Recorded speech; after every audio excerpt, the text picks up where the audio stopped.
Okay, so how you doing? We're going to take a few minutes and just talk about the kinds of items you're typically going to have in a business model canvas. So we're just going to call this a generic business model canvas. These aren't specific items. Even the specific items you have may be different, but just as a checklist, the kinds of things you often see in a business model canvas. I hope this is helpful for you. So first of all, we always start talking about a business model canvas. We start with the value propositions and the customer segments. Those are probably, in my mind, the two most important areas of the business model canvas. And so when you look at the canvas, what you should see under value propositions is, in fact, a list of value propositions. In other words, kinds of benefits or advantages of that project, of that product or service. Why does that product or service exist? What does it do for the customer? So we're not talking about product features. We're not talking about what the product does. We're talking about why the product does what it does, and you'll see some examples of that sort of thing when we get into the specifics of specific examples of business model canvases. But so typically what you're going to see under value propositions is one or more value propositions, just a brief summary of that value proposition. Now below that there's going to be details about that value proposition, what specific product or service that customer segment sees, what are the pains or gains that value proposition addresses, and what are the key features of that product that lend themselves to delivering that value proposition.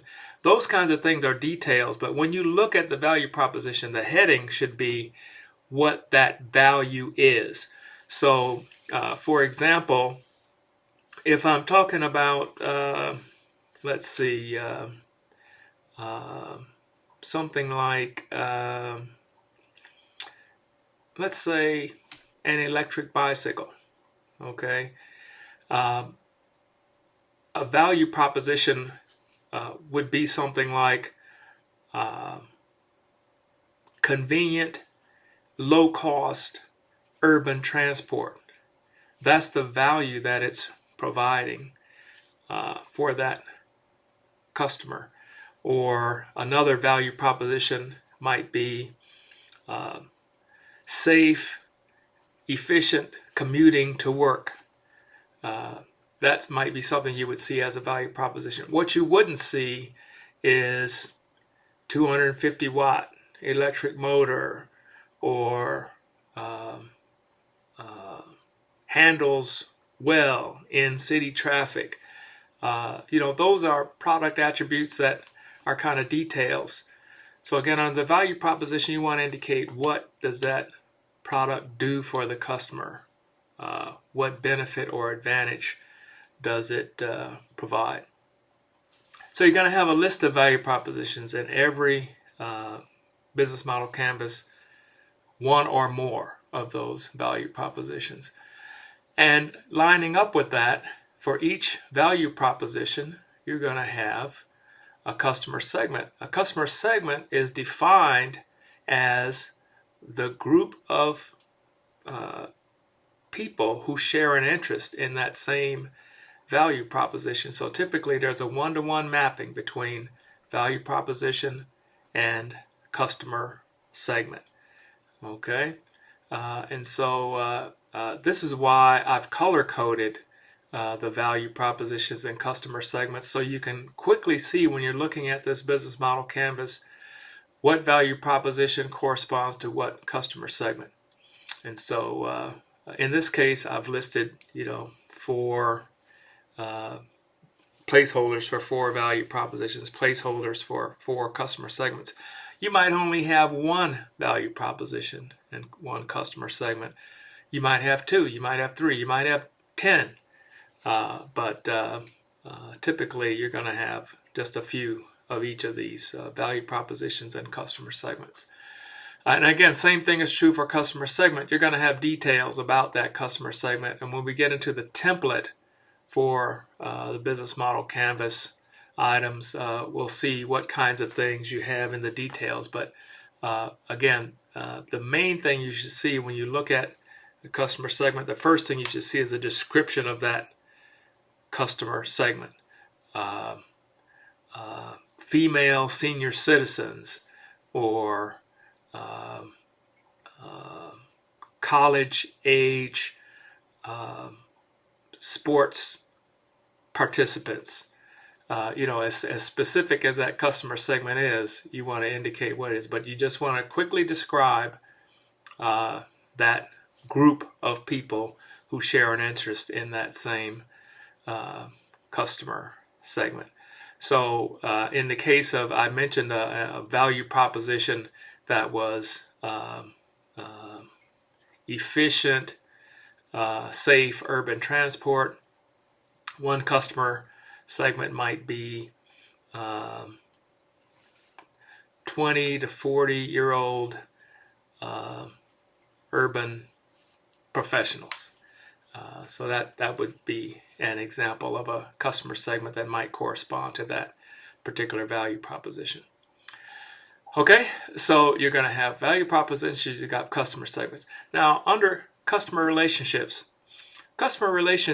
identify how the customer would, how the company would get and keep and grow a customer base.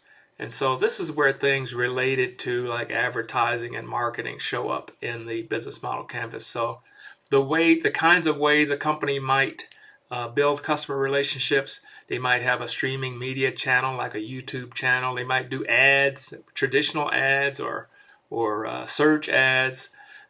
They might do social media marketing. Their customer service department is a way that they get and keep customers happy. They might have a loyalty program. Simple example is when you go and buy a donut at the donut shop, they might punch your card. You get 10 punches, you get a free donut. That's a simple example of a loyalty program. There are much more intricate ones. There's earned media, like doing articles or op-eds or things like that, where you're not paying for the exposure, but you're doing work, and in return you're getting exposure for your product or your company. You might have a blog or a customer forum.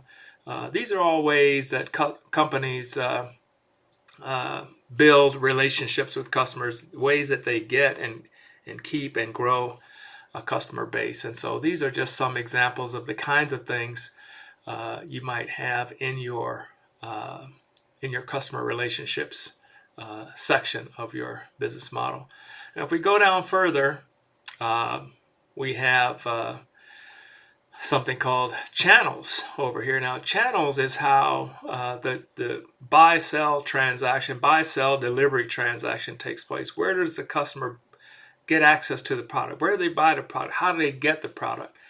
And so the kinds of things you would see here are brick and mortar store, or maybe there's an online store, or in the case of a lot of smartphone products, services, or software, there's an app store, iOS or Android app store. There might be door-to-door sales or on the street sales. If you're a sandwich vendor, you got a food truck, that people would access your business. They would buy the product at the food truck or out in the street. And then ways you might get the product, the customer might get the product. There might be a package delivery carrier like UPS or FedEx, freight delivery carrier for larger items. So there are lots of ways that a product can be delivered. Product can be delivered online, on your smartphone, on your website. But again, the channels relate to how the customer buys the product, how the customer gets the product. Okay, and then going down further on the right, We have revenue streams. These are the different ways that the company makes money. And so again, you would expect to see a brief description of that revenue stream,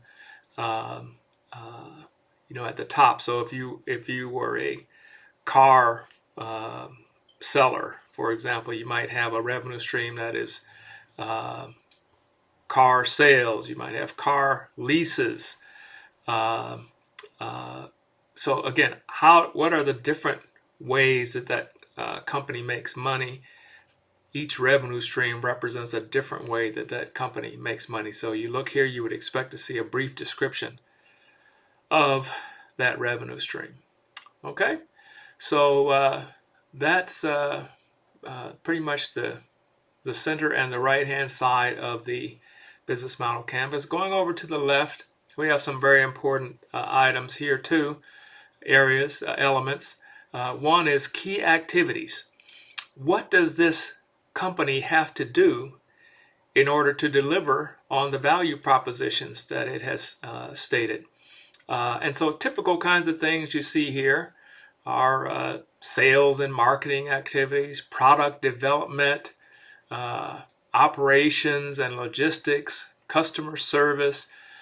These are the kinds of areas of activity that you typically see in companies. But the important thing about putting these in the useful thing about putting these things in the business model canvas is to identify what are the most important activities. Where does to kind of prioritize these things. Where does the company spend most of its effort? What's the most critical activity? What's the second most important effort? That sort of thing. So you want to give that kind of an indication by listing these things. Probably, one thing you can do is list them in priority order, but also in the details that you put below the names of these activities, you can add some more information like that about how important that activity is or why that activity is important. And you want to be as specific as possible, even in the what you call these activities. So if there is a big activity, for example, one of the companies we've looked at, Samaritan, they spend a lot of time doing customer acquisition. And so that's a marketing kind of activity or a sales activity, but beyond the general name of customer acquisition, it's really acquiring caregiver customers, right? Because they market their services to caregivers. So you might even be as specific as that when you're listing the activities. You want to be as specific as you can be. And then under partners, you're going to have every company is typically going to have partners that help them execute their business. These are entities that are independent of the company, but they partner with the company because they have some shared interest in doing so. And so there are strategic partners. There are channel partners, there are component suppliers or other kinds of suppliers. You could consider them partners. There are service providers, companies that provide they're suppliers. They supply some sort of service to the company. And there are investors who supply financial support to the company. So these are the kinds of entities that you might list as key partners. Going down further, we have key resources. And in this area, you're typically going to see things like buildings and equipment, or key people or key relationships, or special expertise or experience that the company has, financial resources, and then intellectual property resources like patents, trade secrets, technology, etc. So again, the idea here is to indicate these things kind of in priority order. What are the most important resources? All of them should be key, not resources that every company would have. You wouldn't list things like office furniture, that kind of thing. But these are the key things that distinguish this company or that give it a special ability to deliver its value to customers. Okay, and then going down to the last area here, we have cost structure. And again, you're going to see the typical similar kinds of things for every customer. You got marketing expense, you got sales expense, manufacturing expense. I'm sorry, marketing and sales expense. And you've got cost of sales if you're buying in a product and reselling it, or manufacturing expense. You've got research and development expense, legal expense, general management and overhead. These are the typical kinds of things. But again, here you want to indicate what are the larger costs, more important costs that this company sees or exhibits. For example, are the research and development costs atypically high in this company because you're really producing a really innovative product? Or are the marketing and sales expenses really what drive this company because it's more of a marketing operation? Or in a case of a company like Uber, where they were having a lot of difficulties moving into new cities and offering their services, they were getting a lot of legal challenges and so forth, so they had to have a beefed up legal department. So their legal expense was an important expense. So you don't just want to list what these expenses are. You want to look at them and be able to see what they are by the headings. But again, underneath in the details, you want to indicate why these things are key elements of the cost structure. So that should hopefully give you an overview as to what typically goes into a business model canvas, or as I indicated here, a generic business model canvas. And hopefully you will be able to make these kinds of things specific to the business that you're working with and any business that you might develop in the future. I hope that's helpful.